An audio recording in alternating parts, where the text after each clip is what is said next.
Hello friends, तर स्वागत आहे तुमचं आपल्या या यूट्यूब चॅनलवरती. चॅनलवर नवीन असाल तर चॅनलला सबस्क्राईब करा आणि अशाच नवनवीन अपडेट्स आपल्या चॅनलवरती पाहत राहा. तर आता स्टोरीला सुरुवात करूयात. थांब मिताली, प्लीज मला बोलून घेऊ दे. किती सांगायचे तुला? तुझ्या मनात माझ्याविषयी फिलिंग आहे ते दिसतंय मला. तू ते व्यक्त करशील की नाही, कधी करशील मला माहीत नाही, पण मला माझ्या मनातलं बोलू दे. माझं खूप प्रेम आहे तुझ्यावर. मी पूर्ण विश्वासाने सांगू शकतो की जे तुझ्याबद्दल फील करतोय ते आजवर ना कोणासाठी फील केलं आहे ना यापुढे करू शकणार आहे. I love you Mitali. I mean it Mitali. माझं खरंच खूप प्रेम आहे तुझ्यावर, तो अगदी ठामपणे म्हणाला. तिला काही समजत नव्हतं कसं रिॲक्ट करावं ते. कुठल्याही मुलाला आवडावा ज्याच्या मागे कॉलेजमधल्या कितीतरी मुली होत्या. तो अद्वैत तिला प्रपोज करत होता. मिताली, तुला आवडतो ना मी? तिने काहीच उत्तर दिलं नाही. ते पाहून तो म्हणाला. भावनांमध्ये वाहून जायला मन तयार होतं की तेव्हाच तिला कावेरीचे शब्द आठवले. माणसाने आपली पायरी नेहमीच ओळखून असावी. त्याच्यात आणि तुझ्यात खूप अंतर आहे. पको तिथे भावना नको, तिथे भावना गुंतू नका. भावना त्या तर आधीच गुंतल्या होत्या. तिचे डोळे काठोकाठ भरलेले होते. तिने चेहरा बाजूला करत ते पुसले. मिताली, मी या शांततेचा काय अर्थ काढू? प्लीज बोल ना काहीतरी. अद्वैत, तू जे बोलतो आहे त्याला काहीच अर्थ नाही आहे. तू प्लीज वाट सोड माझी. तू प्लीज बाजूला हो. ती त्याच्या नजरेला नजर न देता म्हणाली. होईल, पण एकदा सांग तरी मला. माझ्याकडे काहीच नाही सांगायला. खोटं बोलतेस तू. एकदा मनातलं खरं सांगून तर बघ, सगळं सोपं होईल. माझ्या मनात तुझ्याविषयी काहीच नाही आहे. हृदयावर दगड ठेवून ती म्हणाली. तिचे डोळे आणि शब्द कुठेच मेळ बसत नव्हता. देसाई सर नाहीत. तुला कुणी सांगितलं? कावेरी स्टाफमधून बाहेर येत समोर उभ्या असलेल्या अथर्वला म्हणाली. अथर्वने तिला खोटं बोललेलं. नसतील, आणखीन कुठे गेले असतील? अथर्व, तू मला मुद्दामूनच तिकडे थांबायला सांगितलं ना? ती समोर जाणार तोच अथर्वने तिचा हात पकडला. थांब ना जरा वेळ, त्यांचं बोलणं पूर्ण होऊ देत. तो समोर इशारा करत म्हणाला. मिताली आणि अद्वैत दोघांचेही चेहरे गंभीर होते. त्यांच्यातला संवाद नक्कीच नॉर्मल नव्हता. यासाठी खोटं बोललास ना तू? तुम्ही ना एक नंबरचे खोटारडे आहात. नेहमी खोटं बोलत राहतात. आता तो तुझा मित्र, तोही अशाच काहीतरी थापा मारत असेल मितालीसमोर. कावेरी चिडतच म्हणाली. कावेरी प्लीज यार, मान्य आहे आम्ही खोटं बोललो याआधी, पण यावेळी अद्वैत त्याच्या फिलिंग्स खोट्या नाहीत. मी पाहिलंय माझ्या डोळ्यांनी. त्याचं खरं प्रेम आहे मितालीवर. तो नाही राहू शकणार तिच्याशिवाय. सो प्लीज त्यांना बोलून घेऊ दे. अथर्व कावेरीला म्हणाला. तसे तिचे समोर जाणारे पावलं तिथेच थांबले. जरा मेळ थांबून ती म्हणाली. अद्वैतचं माहीत नाही मला, पण मिताली, तिला चांगले ओळखते मी. तर जर तिने खरंच प्रेम केलं असेल ना अद्वैतवर, तर या जन्मात तिला आणखी कोणावर प्रेम करायला नाही जमणार.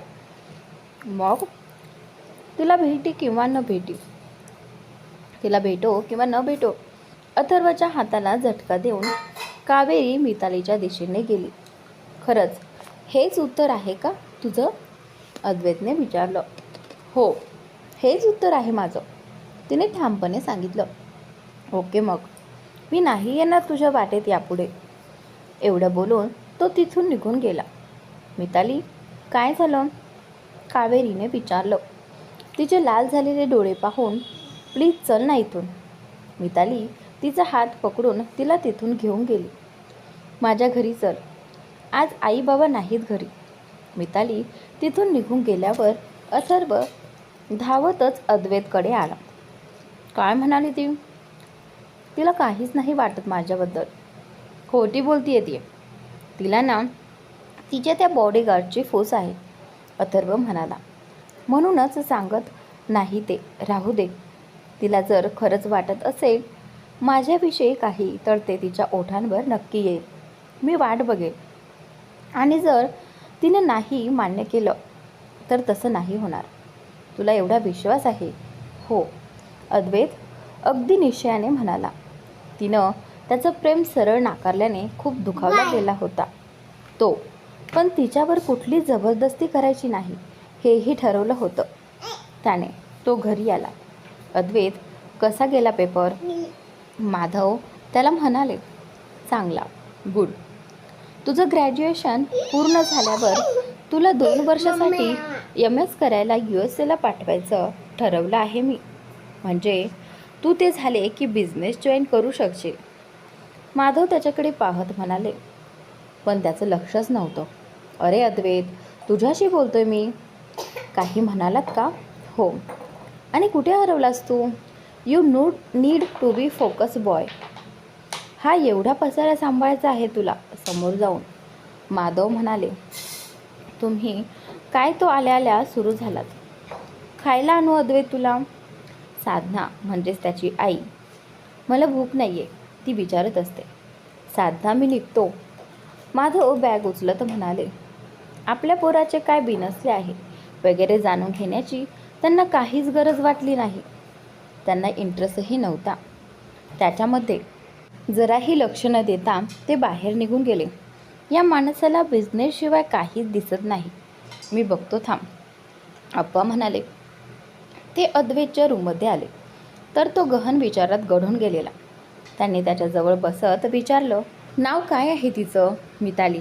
त्याने आपल्याच विचारात उत्तर दिलं. नाही म्हणाली का ती? आजोबा त्याला विचारत असतात. तिचं प्रेम आहे पण तरीही नाही म्हणाली ती. तो आजोबांना सांगतो. त्याचं दुसरं उत्तर आपल्याच तंद्रीत असतं. बरं मग काय? तो भानावरीत म्हणाला. मिताली छान नाव आहे. सीतेचं नाव नाही पण तरीही खूप गोड वाटतं. अफाट सहनशक्तीचा, मायेचा आणि प्रेमाचा सागर दिसतो तिच्या डोळ्यात, आप्पा म्हणाले. त्यानंतर, अच्छा, म्हणजे त्या दिवशी ते सारे प्रश्न मितालीमुळे होते तर? आप्पा, ती नाही म्हणाली मला. म्हणजे मला वाटतं की तिलाही आवडतो. पण मग का नाही म्हणाली असेल ती? का नाही मान्य केलं तिने? तो प्रश्नार्थक नजरेने आप्पांना म्हणाला. तुझं प्रेम आहे ना तिच्यावर? हो. तर आता आप्पा त्याला प्रश्न विचारत असतात. पण हे तुला कळायला वेळ लागला ना. मग तिलाही वेळ दे थोडासा. प्रेमात घाई आणि जबरदस्ती या दोन्ही शब्दांना जागा नसावी कधीच. बरं, मला सांग तरी काही तिच्याबद्दल? आप्पा उत्सुकतेने म्हणाले. मिताली खूप गोड आहे, खूप छान गातेही आणि अभ्यासात तर कमालीची हुशार आहे. अगदी साची सरळ नाकासमोर चालणारी. तो अगदी गुंग होऊन मितालीचं व्यक्तिचित्र रेखाटत होता, तेही आजोबांसमोर. तर तू तुझ्याकडून सांगितलं ना, मग जास्त विचार करू नको. प्रेम एकतर्फी असलं तरी त्याला व्यक्त होण्याचा अधिकार नक्कीच असतो. आणि तू म्हणतोस तसं जर तिलाही तू आवडत असेल तर तीही मान्य करेलच की. फक्त थोडा वेळ जाऊ देत. त्यामुळे डोंट थिंक टू मच. आणि आता मूड चांगला कर.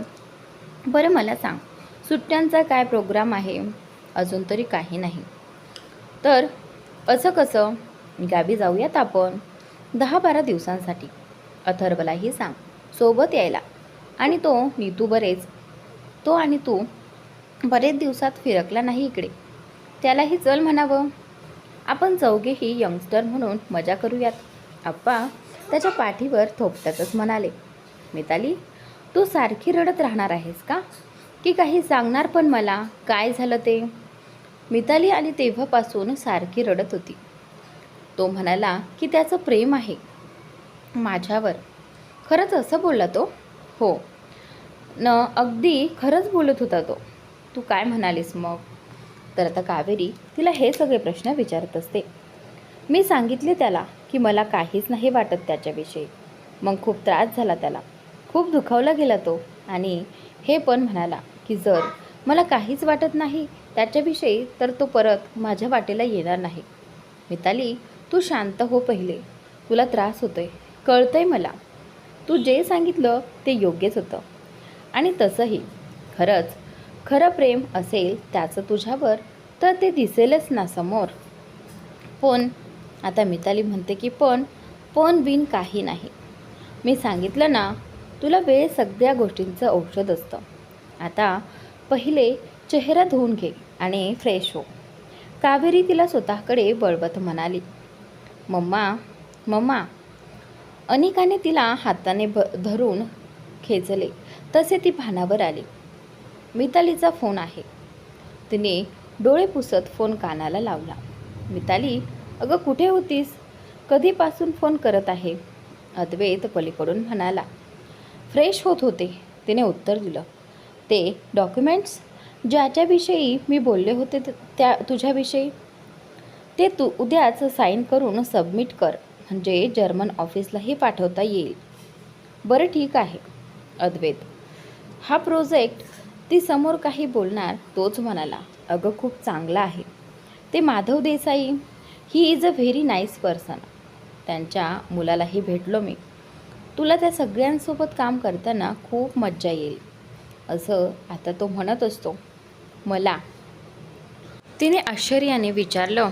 अगं हो, खरं तर तुला आधीच सांगणार होतो पण राहून गेलं. हा संपूर्ण प्रोजेक्ट तुला इंडिपेंडेंटली हाताळावा लागणार आहे. मी असेलच मदतीला, पण तरीही सगळे निर्णय तुझेच तू घ्यायचे. मी सगळी तरतूद करून ठेवली आहे. अद्वैत प्लीज, ही असली जबाबदारी नको टाकू माझ्यावर. नको टाकू, आधीच टाकलेली आहे. कम ऑन मिताली, आपल्या आधीच्या 2 बॅचेसचं काम तू किती व्यवस्थित सांभाळते आहेस. तर मी फक्त नावाला असतो. ही जबाबदारी काही मोठी नाही आहे तुझ्यासाठी. आणि मुख्य म्हणजे मी या कंपनीच्या प्रॉफिटमधून एक नवं कॅन्सर हॉस्पिटल उभारायचं ठरवलं आहे. आपण मदत करतोच, पण जर स्वतःचं हॉस्पिटल असेल तर आणखीनच बरं होईल. अन्नबाईच्या डोक्यात खूप आधीपासूनच ही कल्पना होती. ते असताना मला विशेष लक्ष देता आलं नाही. खरं तर वरती अद्वैत झालंय, पण तिथे अन्नबाई पाहिजे होतं. एडिटिंगमध्ये जरा प्रॉब्लेम आहे, त्यामुळे प्लीज समजून घ्या. पण आता मी ठरवलंय त्यांची ही इच्छा पूर्ण करायची. आणि शिवाय तू आहेस ना मदतीला. अण्णांसाठी तुला हे करायचंच आहे. पण घाबरू नको. मला माहीत आहे तुला कुठल्या गोष्टीची भीती आहे ते. यातला शेअर ट्रान्सफरचा व्यवहार मी तुझ्या मताशिवाय नाही करणार. मम्मा, मला पण अन्वयशी बोलायचं आहे. मागून अनिकाचा आवाज आला. ए अनिका, आहे का गं तिथे? दे ना तिला फोन. तिने काही बोलण्याच्या आतच अनिकाने तिच्या हातून मोबाईल काढून घेतला. तू कधी येणार? मला खूप आठवण येते तुझी. येणार ना बाळा, 3 दिवसांमध्ये. तू काय करत होतीस? मी ना मम्मासाठी ग्रीटिंग बनवलं आहे. अरे वा, मग मला पण दाखव आल्यावर. हो नक्की. तर अन्वय, तू जास्त काम करू नकोस, रात्री लवकर झोप. मितालीचं वाक्य ती आधीच बोलून मोकळी झाली. त्यावर अन्वयला हसू आलं आणि तिचं कौतुकही वाटलं. अनिका, झालं का बोलून? आण फोन माझ्याकडे. चल शुभम करोती म्हणायला मितालीने आवाज दिला. अन्वय, मी आलेच. ओके, बाय बाय बाय माय प्रिन्सेस. मिताली, डॉक्युमेंटचं तेवढं आठवणी कर उद्या. तेवढं बोलून त्याने फोन ठेवला. फिरून फिरून नियतीने तिला परत त्याच्यासमोरच आणून ठेवलेलं. पण आता काहीच नव्हतं. त्याच्यासोबत काम करायचं म्हणजे वारंवार त्याला फेस करावं लागणार. पण नाही, मी स्वतःला कमजोर पडू नाही देणार. ज्या माणसाने माझ्या प्रेमाची जराही कदर नाही केली, माझ्यावर विश्वास ठेवला नाही, त्याच्या बाबतीत मी हळवी नाही होणार, ती स्वतःला सांगत होती. रात्री अनिकाला झोपवत असताना तिने सांगितलं, मम्मा, पुढच्या वीकमध्ये पेरेंट्स मीटिंग आहे. हो बेटा, माहीत आहे मला. मी कॅलेंडर चेक केलं तुझं. मी घेईल. यावेळी मी अन्वयला सोबत घेऊन येईल. तर आता इथे अनिका जाम खुश होते. मिताली, तुला माहीत आहेत ना ते बिझी असतात म्हणून. मी येईल ना बच्चा. नाही मम्मा, यावेळी अन्वय सोबत जायचे. बरं बघूया नंतर. आधी झोप बरं. तिने अनिकाला झोपवलं. पण तिच्या डोळ्यातली झोप मात्र उडालेली होती. सगळं मागे सोडलेलं असताना हृदयात ठसठसणाऱ्या जखमा परत डोकं वर काढत होत्या. त्याला त्या दिवशी गाण्याच्या कार्यक्रमात पाहिलं आणि त्याच्या बाजूला बसलेली केतकी आठवली. तिने पकडलेला त्याचा हात आणि त्याच्या खांद्यावर ठेवलेलं डोकं. डोळ्यात टचकन पाणी आलं तिच्या. कधी काळी तो हात आणि खांदा तिच्या हक्काचा होता. त्याच्याप्रमाणे तिच्याही मनात थोडी तरी आशा होती. कुठली माहीत नाही, पण तरीही होती. तिचा ठाम विश्वास होता. पण जे चित्र तिने पाहिलं त्यानंतर त्याच्याविषयीचे सांगितले गेलं होतं तेव्हा खरं होतं. तुम्ही जेव्हा एखाद्यावर सगळ्यात जास्त प्रेम करता, स्वतःपेक्षा जास्त विश्वास ठेवता, अशा व्यक्तीने दिलेला धोका हा शेवटच्या श्वासापर्यंत सलत राहतो. कधीही न सुकणाऱ्या जखमेसारखा. अनेकाच्या बाबतीत त्याला कळलं तर नाही असं नाही होणार. आणि ज्याने 6 वर्षापूर्वी विश्वास नाही ठेवला त्याला आता काय फरक पडेल. अद्वैत तिच्या आयुष्यात परत आला आणि सगळ्या गोष्टींची उलथापालथ झाली. विचार करता करता कधीतरी तिचा डोळा लागला. अद्वैत उद्याचं लक्षात आहे ना? अथर्वने फोन करून अद्वैतला विचारलं. कशाचं? अरे नित्याच्या मुलाचा पहिला वाढदिवस आहे उद्या.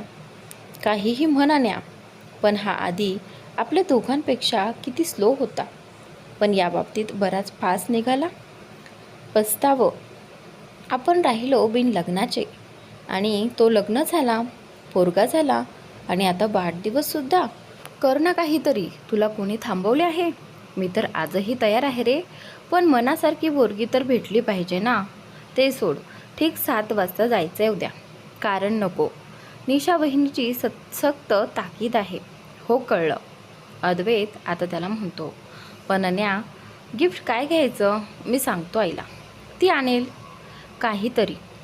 तो बोलतो. अरे नको, आपण जाऊयात ना. तसंही स्मिताताईचा वाढदिवस आहे पुढच्या महिन्यात. तिच्यासाठी पण काहीतरी घेऊ. तुझा चॉईस चांगला आहे, तिला आवडतो, तेव्हा तू सिलेक्ट कर, असं तो बोलतो. तर आता त्यांच्यामध्ये चर्चा सुरू राहते. अद्वैत बोलतो की बरं ठीक आहे, संध्याकाळी 7 वाजता लिटिल बर्ड मॉलमध्ये भेटूयात. ठीक आहे. तर आता इकडे ही अनिका तिच्या मम्माला बोलते. मम्मा, मला नवा ड्रेस हवा आहे. अनिका, हा मागच्या वर्षीच तर घेतलेला, हाच वापर ना बाळा. तसंही फॅन्सी ड्रेस कॉम्पिटिशनमध्ये अर्ध्या तासासाठी असते. घालून तर पाहूयात. नाही झाला तर नवा घेऊ. मितालीने अनिकाला ड्रेस घालून बघितला, पण तो छोटा झाला. बघ मम्मा, मी म्हणाले ना तुला. अगं, मी पटापट टॉल होत आहे. हो गं माझी राणी, आता जाऊयात मग. मिताली ही शॉपिंगसाठी आता बाहेर जाणार आहे. हो, आता काय करणार? जावंच लागेल. पण मम्मा, हा छोटा ड्रेस कुणाला द्यायचा? ती सुद्धा आजीकडली पिंकी आहे ना, तिला देऊयात. मितालीला कौतुक वाटलं. ड्रेस लहान झाला म्हणून फेकून देऊ वगैरे नाही म्हणाली ती. कुणाला देता येईल का, तो विचार पहिले आला डोक्यात. हो, नक्की देऊयात. मिताली एवढ्या छोट्याशा अनिकाला म्हणते. मम्मा, कधी जायचं? मी आज ऑफिसमधून लवकर आली की जाऊयात आपण. Okay mama. ऑफिसमध्ये मितालीला तिच्या सेक्रेटरीने डॉक्युमेंट्स आणून दिलेत. तिने पेपर्स हातात घेतले आणि वाचायला सुरुवात केली. तेवढ्यात कावेरीचा फोन आला. काय, कधी आलीस गावावरून? कावेरीने आता तिला विचारलं. कालच. एवढी मज्जा आली म्हणून सांगू, अजिंक्य तर यायलाच तयार होता. तर मग राहायचं ना तिकडेच. मितालीने तोवर टर्म्स अँड कंडिशन व्यवस्थित वाचून घेतले. शेवटच्या पानावर सही करायला नावाच्या ठिकाणी नजर जाणार तोच कावेरीने तिला ती दुसऱ्यांदा प्रेग्नेंट असल्याचं सांगितलं. अगं, काय सांगतेस? खरंच? हो. कावेरीशी बोलण्यात तिने नाव न वाचताही सही केली.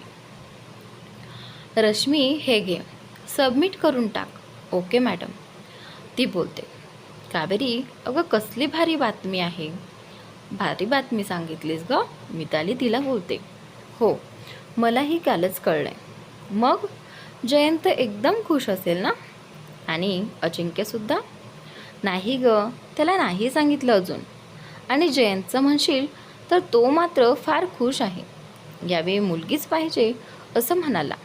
आता काय ते माझ्या हातात आहे, असं मिताली आणि कावेरी यांच्यात संवाद सुरू असतो. अगं, बोलला तो त्याच्या मनातलं, पण तू काळजी घे. तू पण आणि वेळ मिळाला की एक चक्कर टाक इकडे. मितालीने सुताकडे बोलवले तिला. खरं तर मितालीला कावेरीला अद्वैतविषयी सांगायचं होतं, पण ती एवढी आनंदात असताना नको वाटलं. मम्मा, किती वेळ आणखी? बस पोहोचलं रे राजा. मिताली घरी आली तर अनिका तिची वाटच पाहत होती. मिताली, चहा घेशील का गं? नको मावशी, आता जेवणच करेल बाहेरून आल्यावर, ती बोलते. तर सुधा आजी, माझ्यासाठी शिरा कर. हो रे राजा, करते मी, सुधा मावशी अनिकाला म्हणते. आणि खूप साऱ्या आल्मंड्स टाक सॅल. हो नक्की टाकते, असं बोलते. निघायचं? मिताली अनिकाला विचारते. हो मम्मा. मिताली आणि अनिका दोघेही मॉलला आल्या. तर मिताली अनिकासाठी छान ड्रेस घेणार होती. आज चक्क रिमाइंडर न देता वेळेत आलास तू, अथर्व अद्वैतला म्हणतो. अद्वैतकडे पाहून म्हणाला, माझं कौतुक नंतर कर, पहिले जे करायला आलोय ना ते करूयात. ते बघ, लहान मुलांचं सेक्शन, चल तिकडे. अद्वैत, तू इकडे बघ, मी तिकडे बघतो. एवढा वस्तू आहे इथे, आपल्याला कन्फ्यूज करायला ठेवतात वाटतंय. अथर्व डोकं बाजूला करत म्हणला, सायकल घ्यायची का रे? नाही नको, तो खूप लहान आहे अजून. त्याला चूक लक्षात आली तसं मान खाली घालून तो दुसऱ्या दिशेने गेला. अनिका, इथंच थांब, कुठे जाऊ नकोस, मिताली अनिकाला म्हणते. सम्या, तिथे टॉय बघू का? इथून कुठेच हलायचं नाही, बघतेस ना? म्हणजे यातला दुसरा रंग आहे का? आणि एक साईज मोठा दाखवा, मिताली तिथल्या सेल्स गर्लला म्हणाली. तिने व्हरायटीज दाखवल्या आणि मिताली त्यातला सिलेक्ट करण्यासाठी ते सगळे ड्रेसेस बघत होती. तेवढ्या वेळात अनिका टॉय सेक्शनकडे गेलीसुद्धा. तिचा हात सोडून शेवटी बाल मनच देतं. आवडती वस्तू दिसली की शरीर आणि मन दोन्ही ओढले जातात त्या दिशेने. अंकल प्लीज, मला तो मोठा सॉफ्ट टॉय काढून द्या ना, अनिका पाठमोऱ्या अद्वैतचा हात ओढत त्याला म्हणाली. त्याने जरा मागे वळून पाहिलं तर एक गोंडस 5 वर्षाची, 2 पोनी घातलेली, किंचित घाऱ्या डोळ्यांची, फिक्कट गुलाबी रंगाचा फ्रॉक घातलेली अनिका त्याला दिसली. तिला पाहून त्याच्याही नकळत तो खाली बसला. तिचा येवलूचा हात त्याच्या हातात होता. त्या जराशा स्पर्शाने तो खूप वर्षांपासून अडगळीत पडलेलं, पण हृदयाच्या आत खोलवर रुजलेलं नातं कोणीतरी अलगद उचलून वर धरावं असं वाटलं त्याला. अगं, जयंतची सुट्टी संपली आणि माझे कोचिंग क्लासेस किती दिवस बंद ठेवणार? मग यावं लागलं. तर आता पुढे मिताली आणि अद्वैतची भेट नक्की होणार. तर हा भाग खूपच इंटरेस्टिंग आहे. पुढील भाग पाहत रहा.